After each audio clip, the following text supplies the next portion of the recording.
La question n'est pas où est Drax, ni qui est Drax, mais qu'est-ce que Drax?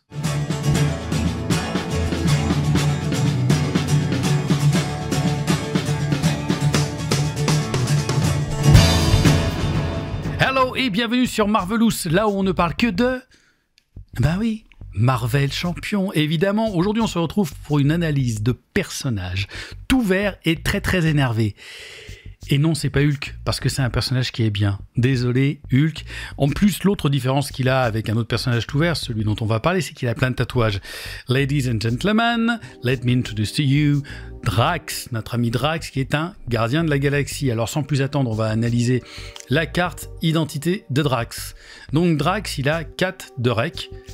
Ce qui est vachement bien en alter ego, c'est un hors-la-loi, réponse forcée, après que vous êtes passé sous cette forme, retirez tous les jetons vengeance sur Drax, soignez-le de 2 dégâts pour chaque jeton vengeance ainsi retiré. Une taille de main de 6, très bien, point de vie 14, wow. Alors on va voir que toute la mécanique de Drax, elle correspond très bien au personnage qui est à la fois dans les comics de Marvel et à la fois dans ce qu'on peut voir du MCU. Dans le MCU, il est merveilleusement interprété par Dave Bautista et c'est un personnage qui ne rêve que de se venger, enfin voilà, qui est pas très intelligent, il veut aller direct dans la tête. Et on peut noter qu'il y a une carte basique de Drax qui ne peut pas attaquer les sbires. Qui va simplement attaquer le méchant. Et je trouve qu'ils ont vraiment très bien respecté ça aussi dans FFG. Alors Drax, il va avoir un système de jetons de vengeance qu'il va avoir sur lui. Donc pour savoir comment ça fonctionne, on flippe et de Drax, on va passer à Drax. Donc Drax en héros. Alors il devient gardien, il a 1 de contrôle, il a 1 d'attaque, bizarre, et 2 points de défense. Drax gagne +1 d'attaque pour chaque jeton vengeance sur lui.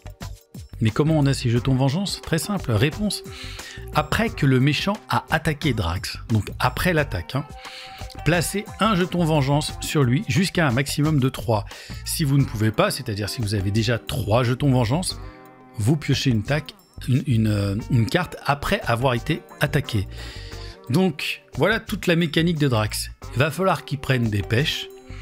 Alors, plus ou moins fortes. Et c'est vraiment que le méchant, c'est pas les sbires. Ce serait trop simple. Il faut que le méchant l'a attaqué pour que Drax puisse avoir un jeton vengeance sur lui. Donc, ça justifie ses 14 points de vie. Et là, d'un coup, il a que une taille de main de 4. Comme... malheureusement, notre vieux compère Hulk. Donc, mais lui, il va pouvoir donc monter à 4 d'attaque, donc non pas en natif avec ses jetons vengeance. Et on voit qu'une fois qu'on a vraiment besoin de se soigner, on se retourne. Si on retire les 3 jetons vengeance, chacun des 3 jetons vengeance faisant 2, on va se soigner de 6 dégâts, plus sa règle de 4, on peut se soigner de 10 dégâts d'un coup.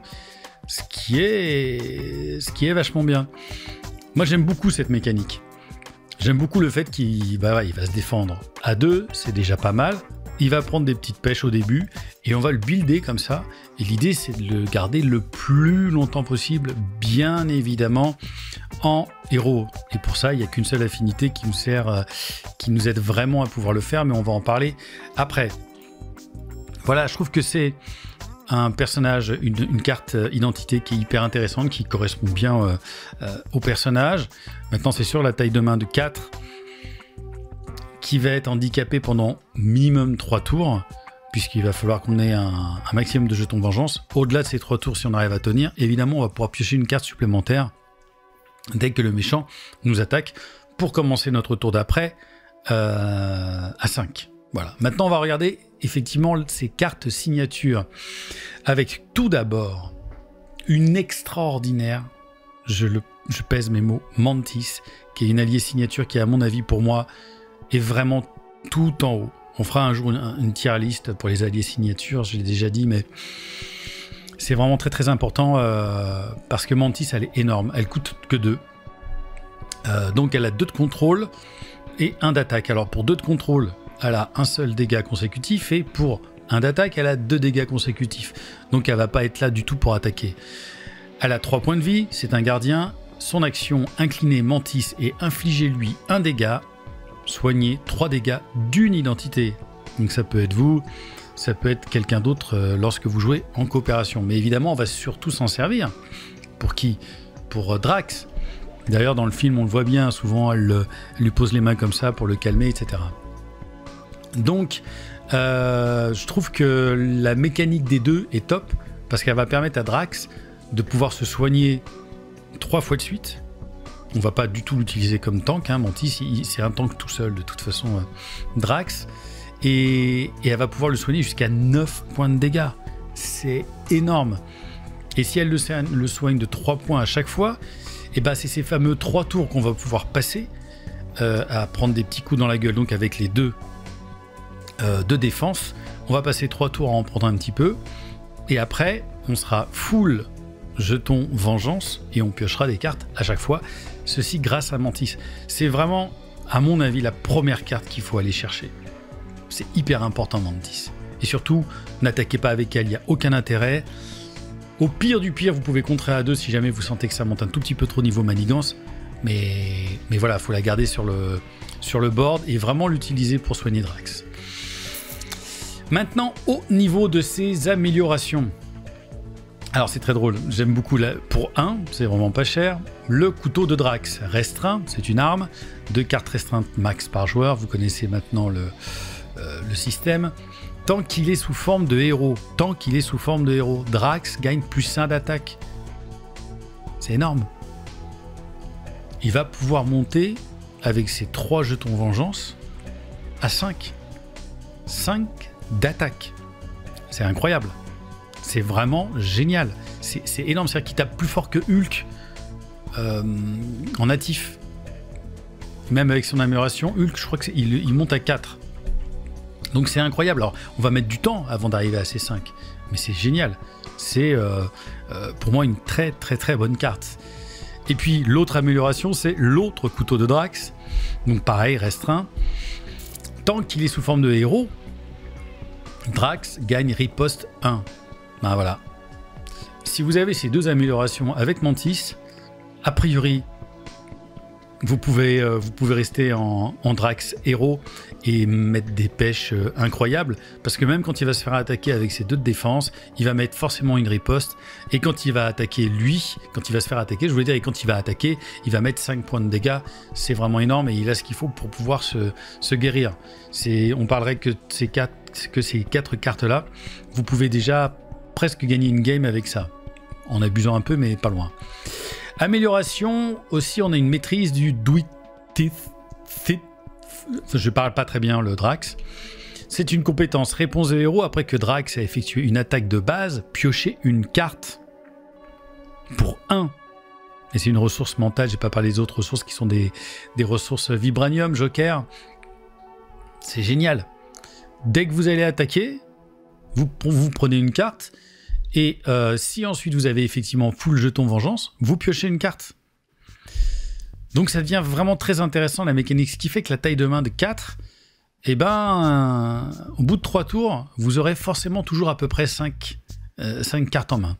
Ce qui est déjà quand même largement mieux et ce qui correspond à la quasi-totalité des héros qu'il y a dans Marvel Champions.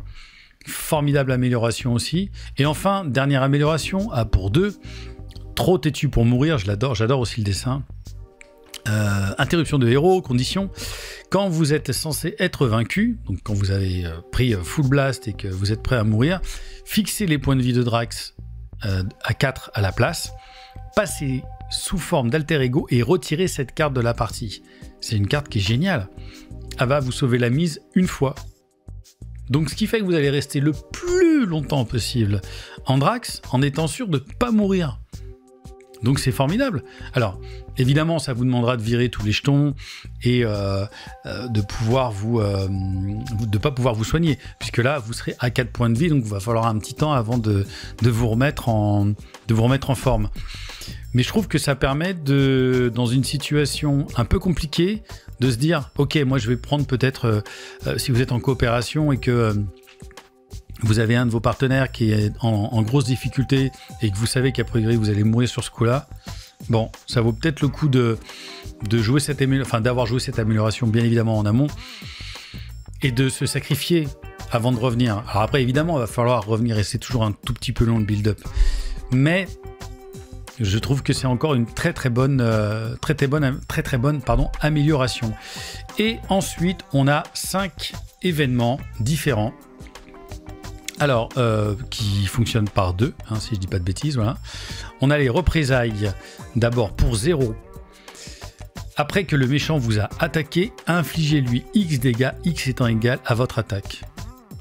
Alors non seulement vous pouvez avoir riposte ici, mais si vous avez cette carte pour 0, donc une fois que vous avez été attaqué, peut-être que si vous êtes full jeton, vous allez piocher une carte, d'accord? Et vous allez pouvoir lui mettre 4 à 5 points de dégâts si vous êtes full amélioré. C'est une carte qui est géniale pour 0. Mais on a vraiment envie de se faire attaquer en fait avec Drax. Donc c'est ça que j'adore. Et c'est toujours le méchant. Les sbires, ils rentrent pas en compte avec Drax. On a ensuite Paré. Donc c'est une interruption de héros. Donc vous la jouez au moment où vous devez vous défendre. Quand vous êtes censé subir n'importe quelle quantité de dégâts, prévenez X de ces dégâts, X étant égal au double de votre attaque. Donc autant vous dire, si on a encore une fois, vous êtes full blindé entre le couteau de Drax et vos jetons, vous êtes à 5, donc 10 de défense. Là, va vraiment falloir venir avec je sais pas quel personnage qui pourrait vous faire 10 de dégâts, mais c'est carrément génial. C'est très fort aussi, c'est une très grosse défense, pareil. On a pour 3, grosse attaque, donc qui coûte 3, qui a priori va vous bouffer votre main. Compétence. Réduisez de 1 le coût pour jouer cette carte pour chaque jeton vengeance sur Drax. Bah ouais, il y a un tricks.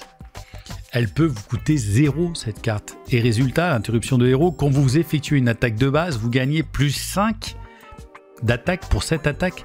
Et cette attaque gagne déferlement et perçant. What the fuck? C'est génial. C'est carrément génial. C'est extraordinaire même. Je veux dire, Hulk, il a pas ça de base. Il a pas de perçant de base. Il a déferlement, je crois, mais il a pas de perçant. Et donc, ce qui fait que, même si en face de vous, il y a un tenace, vous vous en tapez le steak. Et d'autant que cette carte, de toute façon, vous n'allez pas vouloir la jouer véritablement au début. Ça va être plus intéressant d'essayer de la choper plus loin. Alors évidemment, il y a une part de RNG, de hasard là-dedans. Mais 10 d'attaque, il y a la possibilité de faire 10 d'attaque. C'est extraordinaire. Moi, je trouve cette carte vraiment extraordinaire. Surtout que vous pouvez la jouer pour 0. Ensuite, on a Intimidation pour 1. Une action de héros, c'est un contre. Il lui faut bien quand même un petit contre. Retirez X menace d'une manigance, X étant égal à votre attaque. Bon, logique, c'est bien qu'il ait quand même une petite carte pour gérer de la manigance. Parce qu'autrement, il a vraiment rien pour gérer de la manigance. Mais en même temps, le but de Drax, c'est de rester en héros. Donc il va pas beaucoup gérer de manigance. Il est là pour taper dans la tête du méchant. Taper dans la tête du méchant le plus vite possible. Et donc, la manigance va juste augmenter de ce qu'elle est, quoi, de base. Le méchant ne va pas manigancer sur sa manigance. Et enfin, dernier événement, viens te battre, lâche pour 0. Action de héros. Redressez votre héros et piochez une carte. Le méchant vous attaque. Les mecs, ils ont vraiment pété le personnage. Je trouve que c'est vraiment génial. Donc, au moment de votre... imaginez le moment de votre tour que vous êtes full blindé, d'accord, que vous êtes à 5, vous avez attaqué à 5. C'est déjà pas mal. Vous jouez viens te battre, lâche. Vous redressez votre héros, vous la jouez pour 0, et vous piochez en plus une carte. Le méchant va vous attaquer. Si vous attaque et que vous êtes full jeton, vous allez repiocher une carte. Donc en fait, il y a...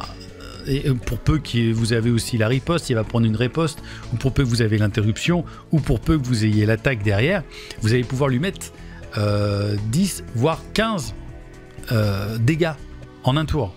C'est gigantesque. Donc le calcul, il est simple. Si on arrive à faire un... Alors c'est hyper circonstanciel, évidemment, sur les 40 cartes, sur les 40 à 50 cartes de votre paquet, il faut avoir la très bonne main. Mais potentiellement, il y a ça chez Drax avec ce « viens te battre, lâche ». Voilà la mécanique de Drax qui est basée donc sur ses pions vengeance que je trouve vraiment très très bien faite et qui correspond totalement au personnage. Alors en ce qui concerne le scoring, alors c'est assez souvent j'écris mes notes avant et au fur et à mesure que je vous les donne, je me dis oh là là, j'ai été trop bas ou j'étais trop haut.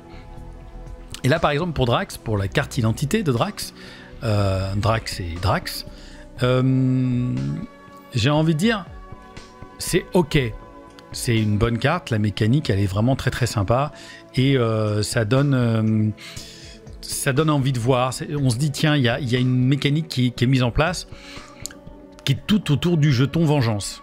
C'est bien, il est costaud, il a beaucoup de points de vie, mais les stats de base voilà, non plus sont pas folles. Donc c'est essayer de trouver un petit peu un mix à l'intérieur de ça. Pour ça que je lui donnerais finalement peut-être que 3 sur 5 pour cette carte identité. En revanche, les cartes signatures, en commençant par Mantis, que je trouve être un personnage vraiment génial, et tout le reste qui est topissime, pour moi, c'est du 5 sur 5. Évidemment, à chaque fois, je vais dire ça, quand toutes les cartes signatures, il n'y en a pas une seule à jeter, eh ben, pourquoi mettre 4 sur 5 ? Non, c'est du 5 sur 5, donc on est déjà à 8 avec Drax, et c'est assez étonnant.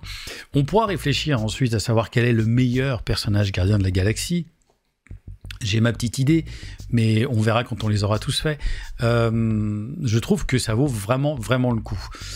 Maintenant, en ce qui concerne le deck building, est-ce que c'est là que le bas blesse ? Peut-être.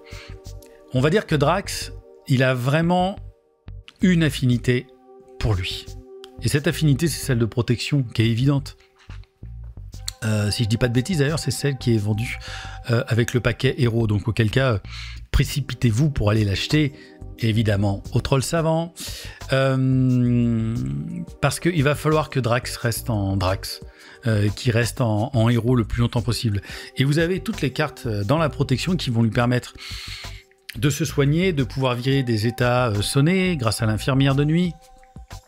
Il y a tout ce qu'il faut dans le set affinité protection pour le rendre hyper costaud. Commandement, il a aucun intérêt. Agressivité, ok, pourquoi pas, mais en fait ça va servir à quoi de plus ? Il met déjà des énormes patates, Drax. Et on a plutôt besoin de le protéger. Il n'y a pas grand-chose pour protéger dans l'agressivité. Et enfin, la justice. Alors, peut-être que si vous jouez en solo, bon, la justice, ça fonctionne partout, tout le temps. Mais pour moi, c'est assez limité. Pour moi, je pense que la seule vraie affinité avec laquelle Drax peut véritablement fonctionner, mais dites-moi en commentaire si vous jouez avec une autre affinité qu'à mon avis celle de protection qui me semble être la meilleure et la plus logique par rapport à la cohérence de ce personnage. Peut-être qu'il y a des cartes évidemment en coopération. Vous pouvez très bien aussi avoir des grosses cartes agressivité qui vont quand même peut-être coûter cher dans l'ensemble et qui vont lui permettre de mettre des plus grosses patates. Mais sa logique, c'est qu'il en prenne aussi un petit peu dans la gueule pour pouvoir se upper au maximum, et je trouve qu'il met déjà des grosses pêches. Donc pour moi, je lui mettrais plutôt 2 en termes de deck building, 2 sur 5. Voilà, donc il est à 10, mais le fun. Est-ce qu'on a du fun à jouer avec ce personnage, et surtout, est-ce qu'il est facile à prendre en main ? Oui, non. C'est... Pour l'avoir fait essayer à pas mal de mes copains à qui j'initie, auxquels que j'initiais donc à Marvel Champion, il n'est pas très simple. Parce que déjà, faut se dire, bon, faut que je prenne tel jeton. Mais c'est pas non plus hyper compliqué. Je pense qu'au bout de 2-3 parties, vous avez vraiment compris le fonctionnement. Et ça va pas être un enfer de jouer avec lui. Donc il n'est pas trop difficile à prendre en main. Il y a un petit coup à prendre.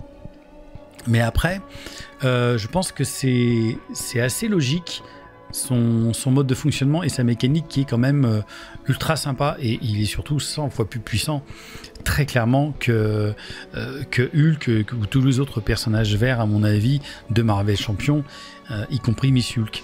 Donc pour moi j'ai beaucoup de fun à jouer avec ce personnage. En solo c'est sympa, mais c'est pas ce qu'il y a de mieux.